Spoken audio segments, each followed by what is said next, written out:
Welcome to this series, and the topic is going to be on grandparents. Why this important topic?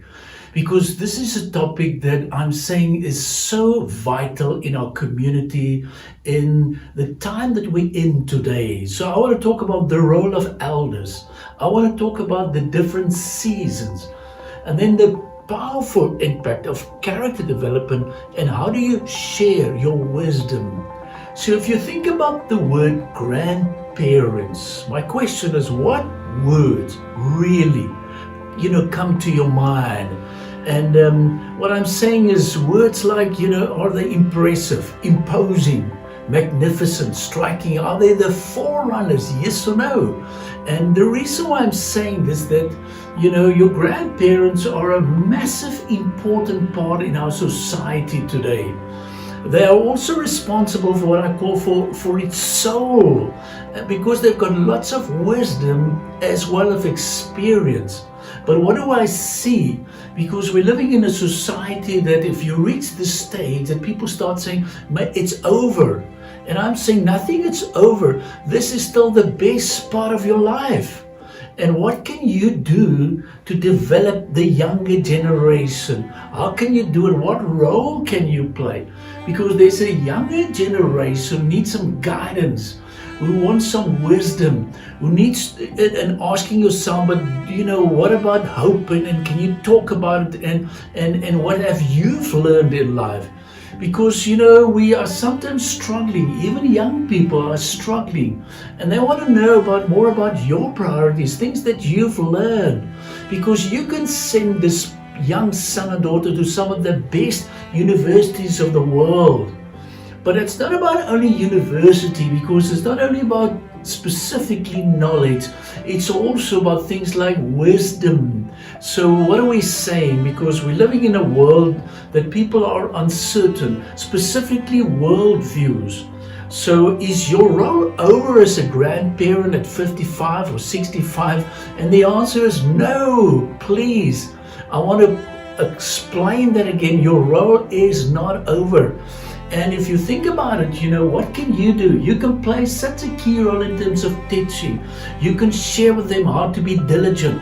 You can also share with them about things that you've learned.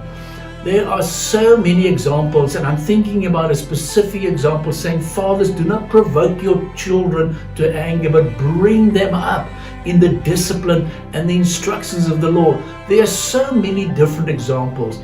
So I want to talk to you about this specific topic again. Why there's such a hungry for the truth, what we can do, because a lot of young people still ask questions like, who am I? Where do I fit in? What went wrong with the world? What are the solutions? And what is the purpose of life? And also about the future.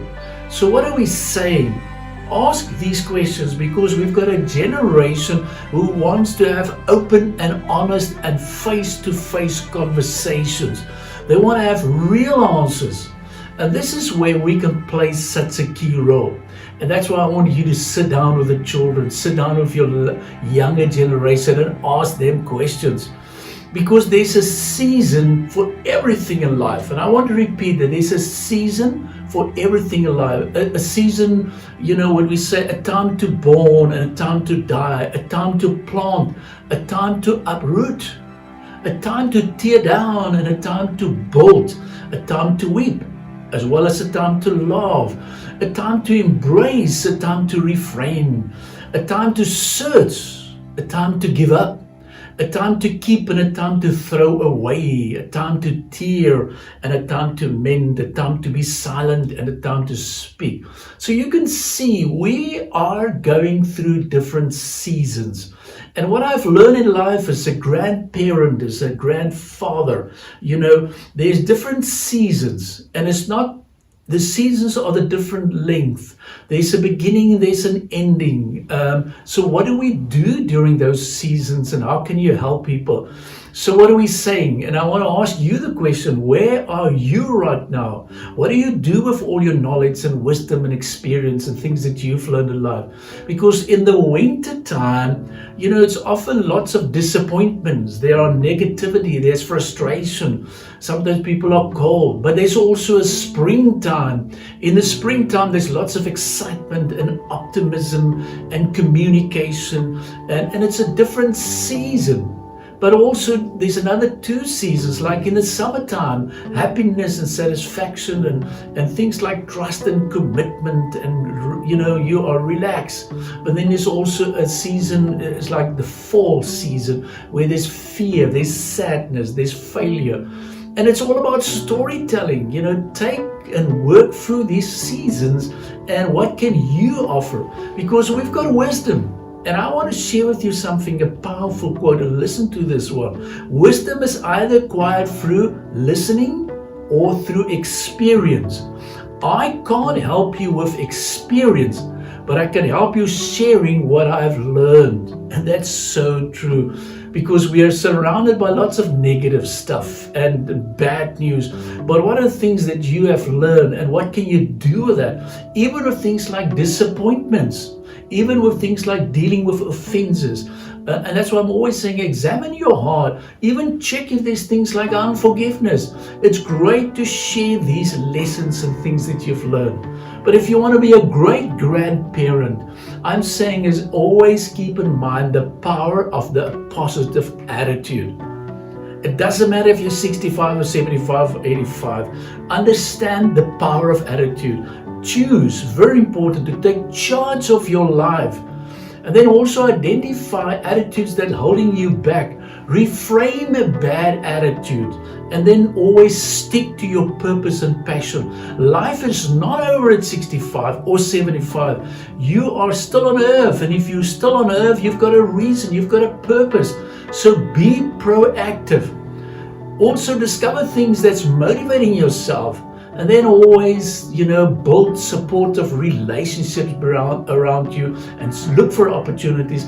But then the final one is always leave a lasting legacy. And what I'm saying is transfer your wisdom before you transfer your wealth. And I'm thinking of a great example where a reporter asked a lovely couple, and I want you to listen to this. How did you manage to stay together for 65 years? And the woman replied, a very simple message, but we were born in a time when if something was broken, we would fix it. So what I'm saying is, we're living in a world, what can we do to fix? And if you want to think about fixing, it is about character. Who are you really?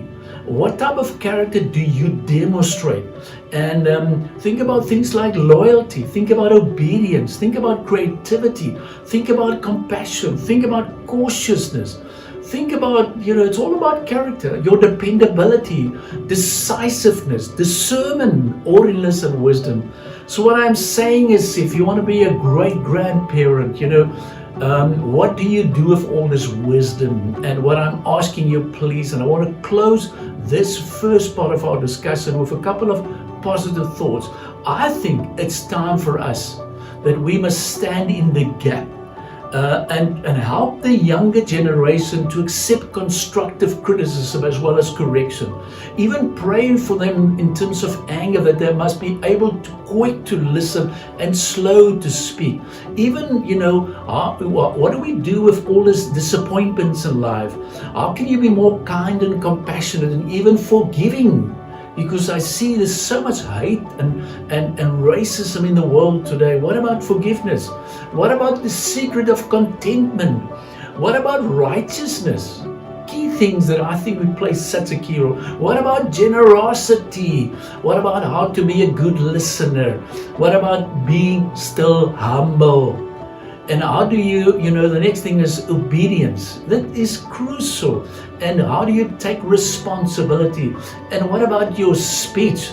Key fundamental things. So I'm saying is there's so much we can offer, even things like kindness, even things like diligence, respect. Key thing, your discernment, your responsibility. Very, very important things. And then also finally the words of wisdom as well as your work ethic.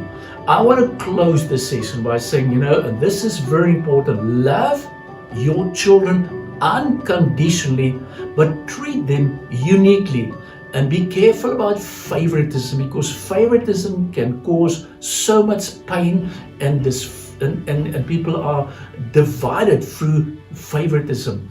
In the next session, I want to talk about special messages that I've got for our grandparents. This is such an important session.